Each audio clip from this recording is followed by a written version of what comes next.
Shows are sold out, and that's why we're so thankful to you guys, 18.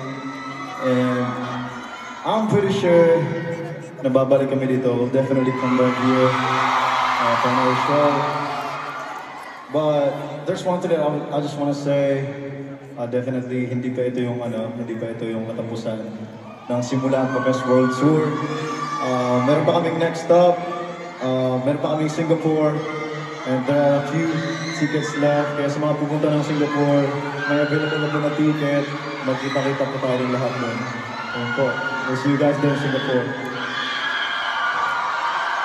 And of course, syempre gusto ko lang sabihin na while you're on it, habang nakatayo na kayo, pwede ba tayong sumayaw ng Dungka Dance Challenge? Alright? It doesn't matter if you don't have your choreography, as long as you have fun, okay?